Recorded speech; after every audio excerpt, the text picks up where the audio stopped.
Bakit ka kumuha ng sakyan na wala ka pang lisensya?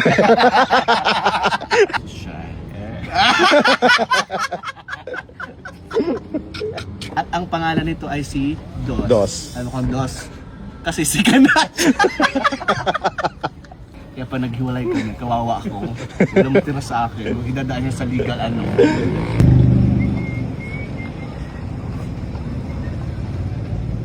Hi! Ay wow, may sasakyan na kayo. Ganto, dahil may bago kayong sasakyan, may mga ilang katanungan ako sa inyo. Okay, game. First question, kailan mo naisipan o ipinlano na magkaroon ng sasakyan? Matagal na, as in. Kaso lang, ano lang naman yun. kaso lang, wala kami kasing parking dati. Kasi nga yung baba namin may nakarent. So talagang hindi ako makakuha ng sasakyan kasi nahirapan ako sa parking dahil. So nung umalis yung sa baba, sabi ko, ay parang this is the perfect timing. Tapos timing din na medyo lumakal-laki yung income ko, something like that. Kaya ayun. Actually hindi ko siya, kusa siyang nangyari. Wala akong pinano, nagtanong-tanong lang ako. Tapos try ko, kunin mo nga itong mga requirements na to. Parang ganyan. Utang pala!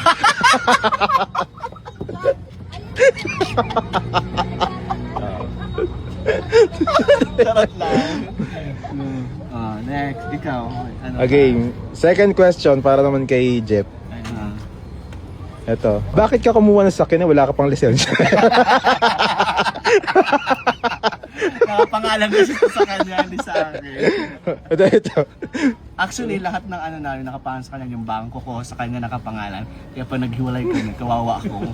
Walang matira sa akin, idadaan niya sa legal ano. Okay, second question. Ano ang dahilan kung bakit nyo binili yung sasakyan na to? Dahil sa mga dog ko. Kasi there are, may experience kami na nag-book kami ng Grab. Tapos dala namin si Taxi? Mimi. Taxi? Hindi, Grab. Grab ba yun? Grab yun, naalala ko, sa UP Town. Nag-book kami ng Grab, tapos pagdating ng Grab, nag-note ako na may kasama kaming aso. Tapos pagdating ng Grab, sabi niya, may kasama pala kayong dog. Oh, kuya, nag-note kami. Tapos hindi kami pinasakay, kinancel mo yung yun. Sabi ko sa sarili ko, nagkasasakyan talaga ako. Si okay. So next, Ano pa yung isang Yung taxi. reason? Hindi. Isang reason doon kung bakit na naisipan na kumuha ng sasakyan. Diba pag nag-join rin tayo, nakabutan tayo ng ulan, nababasa tayo. shy.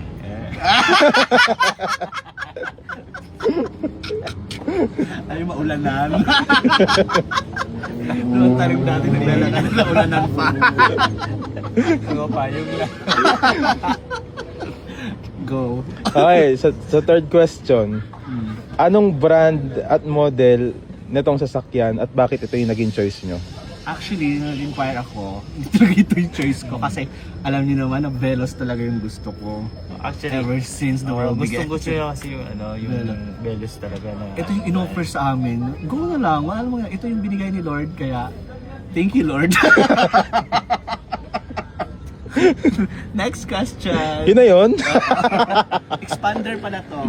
Expander, 2023 Expander GLS. Yes, ito yun guys. Yan. At ang pangalan nito ay si Dos. Dos. Ano kang Dos? Kasi si Kanan. Oy, ganun si Kanan to. Ano to pinaghirapan natin to. Yes. Hindi ko rin naisip bakit Dos yung May nag-comment na si second hand? O ano ngayon kung second hand? Oh, yun yung sana yung magiging next question ko kung brand new ba to or second hand. At ano to, second hand. At pina-check namin to sa mekaniko. Anong pangalan ng mekaniko natin? Company nila? BMQ Mechanics. BMQ Mechanics. Thank you so much sa inyo dahil minabuti yung pag-check ng aming sasakyan. Kaya ayun, walang problema. Ayan, maraming salamat sa inyo. Ilalagay ko na rin yung page nila kung saan kami nagpa-check ng sasakyan kasi very very friendly at ang galing nila talaga. Hindi sila nagpapadala dun sa mga kung ano yung nakita nila yun. Yes. Sasabihin sa iyo. Yes, correct. Okay, next question. Ano yung naging pinaka-challenging part sa pagiging car owner? Maganda tong parking. Oo, yung maghanap ng parking. Yung magpa-park ako. Hindi kasi ako marunong mag-park talaga. Kaya, alam niyo si Tiktik, galing pa itong Bacolod. Nung kukuha ako ng sasakyan, talagang pinauwi ko ako na masahe sa kanya. Ano niya, mahal. Wala nang matuto ako. Kasi marunong ako mag-drive, konti na lang para mahanas lang ako. Yes. Perfect. Okay. Next question. Anong una mong naramdaman nung nakasakay ka na sa dream car mo? Actually, hindi ko siya dream car. Sige. Ito na talaga yung binigay ng Lord. Thank you, Lord. Ano naramdaman ko? Parang hindi pa rin ako makamaniwala. Parang natatakot ako. Kasi, Pwede mo bayaran. Hindi. Alam niyo naman pag driver ka, responsibilidad yon. So natakot Yes. ako. Ganon. Mm-mm. Kailangan lagi kang alerto sa loob ng kwarto. Okay, next question. Ano yung naging reaction ng pamilya mo nung nalaman nilang may sasakyan ka na? Actually, hindi nila alam. Hindi ko alam kung alam na nila. Siguro alam nila kasi binlog ko na eh. Pero yun, tumawag yung kapatid ko sa Japan, kina-confirm nila kung sa akin ba daw talaga to. Oo. Hindi ba daw prank, kasi nagtatanong daw yung mga sa akin. Hindi pa sa akin, sa kanya. Sa kanya ng pangalan to. Gaano reaction ng mo? Ano? Sila mamang. Yun, parang di sila makapaniwala. Parang legit ba? May nagkaroon ng sasakyan na syempre first time sa pamilya namin na nagkaroon ng sasakyan. So parang big achievement sa amin sa bawat sa amin na magkaroon ng sasakyan na tulad. So blessing. Chat mo na lang. Next question. Okay, next question. Di ba dahil kay Sir Jeff nakapangalan tong sasakyan, paano kunwari pag naghiwalay kayo, paano yung magiging arrangement nyo dito? Siyempre, agad yung sasakyan. Ako nang babayad, wala mo ka. Hindi, ibenta natin. Hati tayo. Hindi, ganito na lang. Para sa'yo yung 4 na gulong. Hindi, ganito na lang. Uy, wag naman sana. Hindi naman hiwalay. Walang hiwala yung mangyayari. Kasi di naman siya mag-drive. Ayun na lang, di naman ako marunong mag-drive. Ay, hindi. Kailangan may arrange. Wala din si... sige, i-turn nyo naman ako sa bago nyong car. So, ayan, ito yung bagong car namin. Dito yung ang kulay niya, graphite gray yung sinabi ng Russian gray na may pagka-green. Di ba? Something like that. Ayan siya sa loob. Medyo amoy